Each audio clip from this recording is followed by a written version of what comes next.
Good morning, it's Vicki Oleski, founder of Sonoma County Healing Academy. Welcome. We are with Sybil Starr. Sybil's our astrologer and the community's astrologer here in Sonoma County. Today's the new moon. Yes. And big day. Yeah. Big day. So hello everyone. So today is the new moon in Taurus. It's at 24 or 25 degrees of Taurus. And I'll talk a little bit about that, but I also want to talk about this being the kickoff for an incredibly big event, which is the planet Uranus moves into Taurus today for 7 years. It retrogrades back into Aries a few months later this year. So, but it's just really changed signs. And that is a big thing. So we've got a 7-year energy that is being kicked off today. And as well, later tonight around 10 p.m., the planet Mars moves into Aquarius. And there has been a Mars-Uranus square going on, but it's going to intensify, and it's going to be going on for about the next 6 months. So okay. I'm going to get into all of that and what that means. It's just that today is a big day. It is the new moon. And it is like the kickoff of this really big 6-month and 7-year energy. Well, 7-year coming, and one of the things I've been professionally and personally looking at is where I've been for the last 7 years.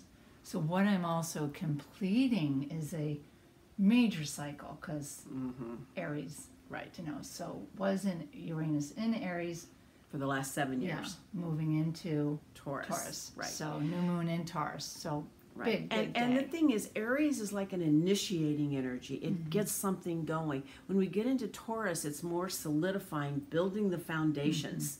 Okay? Yeah. So that's where we are. There's been this Pluto-Uranus square that we know has been happening for basically the last 7 years off and on, or the last 5 years off and on. And it's now leaving, Uranus is now leaving that square, okay? But that was the, initiating energy. Now we're going to be building foundations.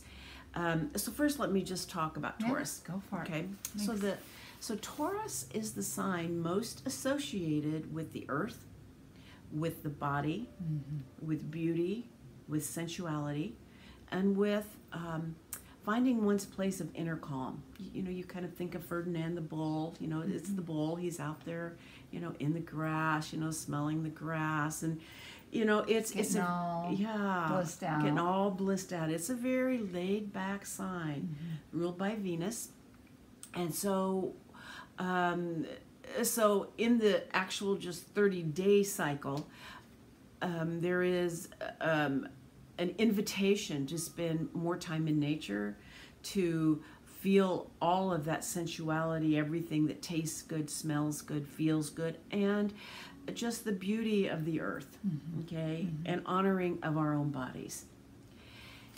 With Uranus, which moved into Taurus at 8:18 Pacific time this morning. Shortly after the new moon. Shortly after the new moon, which happened at basically 5 a.m. Uranus is the the planet most associated with change, with awakening, with unpredictability, with freedom. Taurus is very stable. It likes things it's very solid. Uranus likes to really shake things up. Point of gravity is low. Yes. Low and centered. Exactly. Yeah. Exactly. Yeah. And Uranus is all about shaking that up. Any places where we're stuck, any places where I feel like some of the meanings of this, and it will, what's the word I'm looking for? Evolve. It will unfold over the next 7 years, and it will probably touch everyone's chart in some way. Okay, and so I feel like some of the ways it's going to unfold is one, any places where we're kind of stuck and Taurus is known for being stubborn. kind of having an opinion and just staying right with it. Where Uranus is going to show us a bigger perspective. It's going to show us where we are stuck. Right. Okay. It has to do with our bodies, and I feel like a big piece of Uranus moving into Taurus is about activating our energy fields. Uranus rules all of the energy meridians, nervous system, right. all of those things. Right. And so our bodies, I feel like this Uranian is kind of like cosmic energy coming in and activating our bodies to help us open our energy system and to activate our nervous systems, right? So I feel like there's great potential for Kundalini awakenings, things like that. In a grounding kind of way. Yes. Right? Because we can have awakenings that can have us feel out there. Oh, this is an awakening through the body. Right. So a couple, Brene Brown and a few other women, there's been a TED Talk and then also a video on that the new revolution is through here. Exactly. This is grounded. An awakening through the body, not transcending the body. Right. Reclaiming the sacredness of the body. And it's a divine feminine aspect. Correct. Not inclusive of men. Right. So it's not, it's a possibly a feminist action. Right. Inclusive of all genders. Exactly. Yes, because feminine does not relate just to women. It is the feminine consciousness that men and women both have, but it is much stronger. The feminine consciousness, and the other piece is, two things.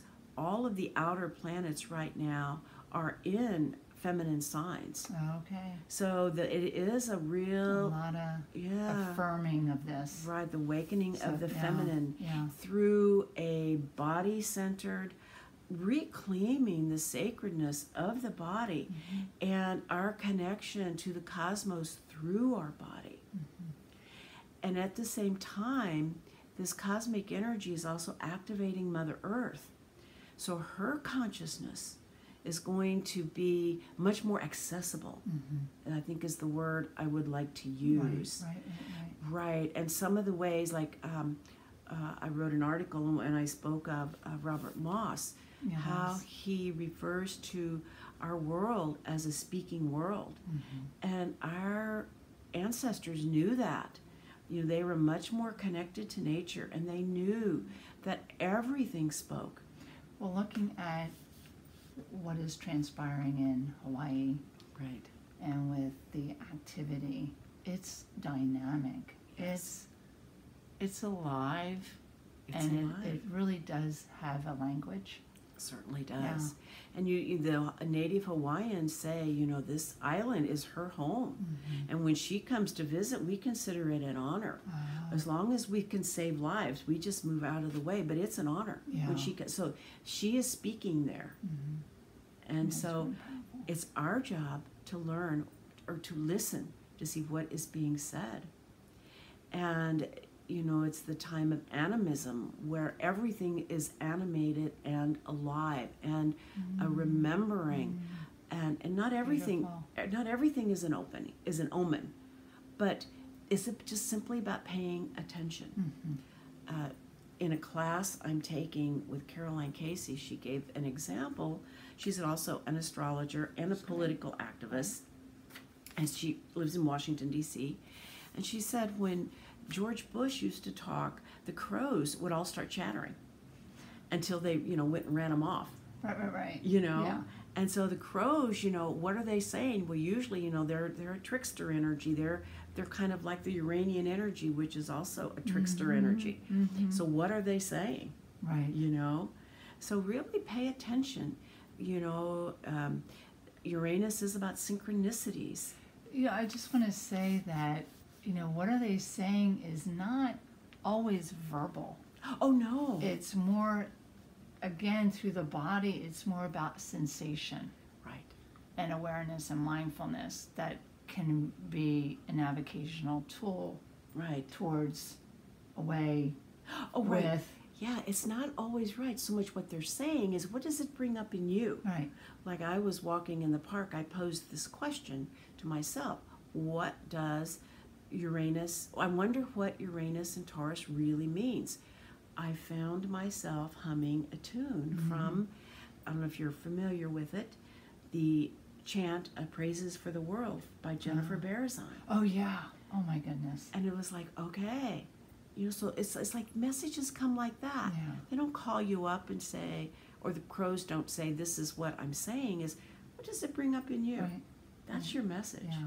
Yeah, body wisdom. Yeah, body wisdom. Again, through the body. Again, through the body. And of course, Uranus in Taurus means earth changes. We know those are coming. And Sometimes here already. yeah, we know, right, they're here. I think they're going to intensify. And Uranus in Taurus is so much about grounding, and it's about staying centered and understanding that as these changes are happening, she is our place of comfort, of solace, Mother Earth. There's many folks here in Sonoma County that have amazing abilities and facilitate grounding exercises. So I just want to say, check people out, check practitioners, holistic folks who understand about grounding exercises, meditations. These are the types of Right. services or exercises that we need to start employing. Absolutely. Absolutely. Because it is about finding our center. Taurus is like being the tree that is rooted and grounded as the storm swirls around. Yeah. And the winds of change are here. Can we leap into the Mars? Right. Yeah. Okay, so Mars. So tonight at 10 o'clock, Mars moves into Aquarius. They've actually been, Uranus and Mars have been in a square since the beginning of May. They just both happen to change signs on the same day, Oh, okay. going from an initiating energy to a more foundational energy. Okay. Aquarius is the revolutionary, ruled by Uranus, so it makes it extra powerful, extra strong. And so what I can see, and I think we're already seeing it, Mars is the warrior. But a warrior is also a defender and a protector. That is really the... Well, my understanding is a true warrior never goes to war. Right. It grounds and stands itself Right. in a position of compassion, strength, balance, and therefore the perceived war that's the perceived enemy is actually going to stand back. Yeah. So it doesn't. Its action is groundedness. Right. Is that? Yes, absolutely. I totally agree with that. And with Chiron and Aries, yeah, the wounded healer right, has been activated. Right. But this square, and I think we're already seeing it, and we're going to see it more in the next 6 months. There's a piece of upheaval. I think political upheaval. Yeah. Mars in Aquarius will activate, I would say, more progressive movements. It's a visionary sign. It's a sign that believes in the equality of all. And in squaring Uranus, I didn't speak about that, but Taurus also rules the economy. So it feels to me like there is a movement towards economic justice. Like yesterday was the Poor People's March. And the Women's March. There's so many. I feel like this is going to intensify as people, this will give added impetus and energy to the changing of the economic dynamic and status. Thank